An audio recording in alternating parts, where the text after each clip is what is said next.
superiores. O tema que me cabe examinar, e que eu me fiz caber, fui eu que sugeri o título, tutela monitória, técnica monitória no projeto de novo CPC, põe desde logo alguma indagação, alguma dúvida. Um querido amigo meu de longa data, amigo de infância, professor de processo civil, magistrado federal da 4ª Região, meu querido amigo Dr. Vicente Ataíde, me escreveu um dia desse perguntando: o que diabos você vai falar de tutela monitória, de técnica monitória no novo CPC? Pois o novo CPC acaba com o procedimento especial da ação monitória. Qual é então o truque, do que se trata? Né? E é o que eu pretendo aqui mostrar, como, embora sendo banida a ação especial, o procedimento especial monitório, um outro mecanismo instituído ou proposto, cuja instituição se propõe nesse projeto, possibilitará uma monitorização do processo brasileiro. É o que eu pretendo, então, demonstrar, para vermos depois, inclusive, as vantagens e inconvenientes desse mecanismo. Eu começo dizendo algo sobre a estrutura do procedimento monitório atual. Eu pretendo apresentar rapidamente um panorama da técnica monitória atualmente consagrada entre nós, para depois fazer um cotejo disso com aquilo que virá no novo código. O esqueleto do procedimento monitório atualmente vigente no direito brasileiro é o seguinte: quem reputa possuir prova escrita de fatos constitutivos de um crédito a pagamento de quantia ou de uma obrigação de entrega de coisa móvel, fungível ou infungível, pode-se valer da ação monitória. Requer ao juiz, então, a expedição de um mandado monitório, apresentando essa prova escrita que detém. O juiz, mediante cognição sumária e antes da ouvida do réu, portanto, sem ainda a instauração do contraditório, examina essas provas, reputando-as suficientes, mediante cognição sumária, expede um mandado de pagamento ou de cumprimento dirigido ao réu. E se abrem para o réu 3 alternativas. O réu pode pagar, cumprir o mandado, enfim. Ele pode se defender embargando, são os embargos ao mandado monitório, ou pode ainda não fazer nada. Muito bem. Se ele cumpre o mandado, ele fica isento de custas e honorários. É um prêmio que se dá ao réu porque cumpriu o mandado. Uma sanção premial. Rigorosamente, quem só dá cumprimento a uma obrigação depois de já instaurado o processo, teria de arcar com as verbas de sucumbência. Ele, no entanto, é dispensado disso. Primeira hipótese. Notem que essa dispensa de custas e honorários não é da essência da técnica monitória, como veremos em seguida. Esse foi um detalhe adicionado pelo legislador brasileiro. Não está presente esse mecanismo em legislações que tratam de monitória no resto do mundo, ou de antigos modelos monitórios que vigoraram até mesmo no Brasil. Segunda hipótese, ele se defende embargando o mandado.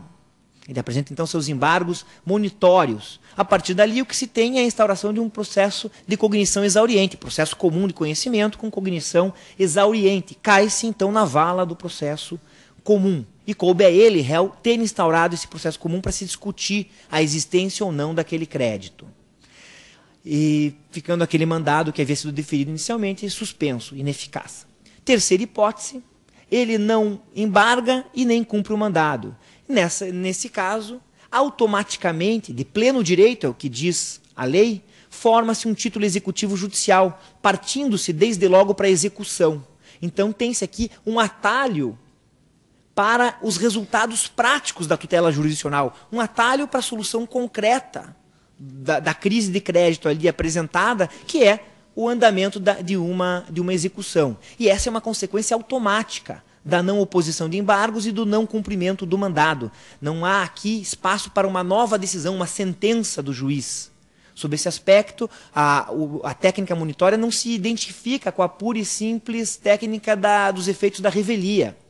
Nos efeitos da revelia, no processo comum de conhecimento, presumem-se verdadeiros fatos narrados pelo autor. Mas, por um lado, há exceções a essa presunção. E, por outro, mesmo quando se coloca essa presunção, em tese, e na prática isso muitas vezes ocorre, é possível ainda uma decisão contrária ao autor da ação, mesmo tendo havido revelia do réu. O juiz pode constatar que, primeiro, a partir daqueles fatos, ainda que sendo eles presumidos verdadeiros, não há aquele direito pretendido, o juiz pode identificar um problema processual que constitua a questão de ordem pública e que gere a extinção do processo sem julgamento e mérito. O juiz ainda pode, a despeito de não se enquadrar a hipótese em nenhuma daquelas hipóteses de exceção ao efeito principal da revelia, o juiz pode considerar aqueles fatos absolutamente inverossímeis, aqueles fatos narrados na inicial, e não aplicar o efeito principal da revelia. A professora Teresa Wamber costuma usar aqui o exemplo da ação de acidente de trânsito, em que o autor afirma que numa sexta-feira, dia útil, numa ação de indenização por acidente de trânsito, numa sexta-feira, dia útil, o veículo do réu transitava a 140 por hora, 150 por hora na Avenida Paulista. Ora, isso, diz ela, ainda que não haja contestação, não vai ser presumido verdadeiro, porque se for sexta-feira, dia útil, em São Paulo, às 18h20, nenhum veículo anda a 150 por hora. Se o autor disser que o veículo transitava a 60, provavelmente já vai estar mentindo, a 150 não estaria. E, portanto, o juiz dá uma sentença depois da revelia no processo comum de conhecimento. Na ação monitória, não. Automaticamente se forma o título executivo. Então, são essas as três possíveis hipóteses de encaminhamento da técnica monitória, da ação monitória, tal como hoje prevista. O que se busca com a tutela monitória, a função essencial da tutela monitória é justamente essa, a criação acelerada de um título executivo, portanto, a obtenção rápida de resultados práticos, concretos, porque quando a gente tem título executivo, a gente tem execução, e execução é isso, busca de resultados práticos, a criação acelerada, enfim, a busca de um atalho, enfim, para os resultados práticos, quando o réu nada faz, quando o réu fica inerte. Essa é a ideia fundamental da técnica monitória. Isso é a função monitória, a busca de resultados rápidos em caso de inércia do réu. Calamandrei dizia que o meio para se obter isso é o da inversão da iniciativa do contraditório. O que ele queria dizer com isso? O autor obtém, mediante cognição sumária do juiz, um mandado, e a partir dali é um problema do réu instaurar um processo de cognição exauriente. Já não é mais papel do autor isso, tarefa do autor isso. Cabe ao réu, se ele quer discutir a questão, instaurar um processo de cognição exauriente. Então ele falava em inversão da iniciativa do contraditório. Carnelucci discordava dele para dizer que não é essa a questão. O contraditório é eventual. Às vezes ocorrerá contraditório com cognição exauriente, às vezes não ocorrerá. Isso dependerá de o réu se defender. As duas observações são corretas. A questão é que, rigorosamente, a técnica monitória funda-se não apenas e tão somente nesses dois aspectos, mas, sobretudo, o que faz com que a técnica monitória exista como tal é a circunstância de se impor, de se atribuir, enfim, a esse ônus que se impõe ao réu, a qualidade de um ônus perfeito. O que é um ônus perfeito? É aquele ônus que gera necessariamente uma consequência desvantajosa para o réu. Então, qual é o ônus do réu quando ele recebe um mandado monitório? É o de embargar. Se ele não embarga, automaticamente parte-se para a execução. Automaticamente ele passa a ser executado, porque automaticamente está formado o título executivo. Esse, então, é o traço essencial da técnica monitória. Luiz Machado Guimarães, um processualista brilhante brasileiro, porém hoje bastante esquecido, talvez porque ele tenha falecido na virada dos códigos de 39 para 73, mas foi ele mestre do grande processualista brasileiro José Carlos Barbosa Moreira. Luiz Machado Guimarães foi quem disse isso com muita perspicácia. A técnica monitória se funda nessa imposição rigorosa de uma consequência se houver inércia do réu.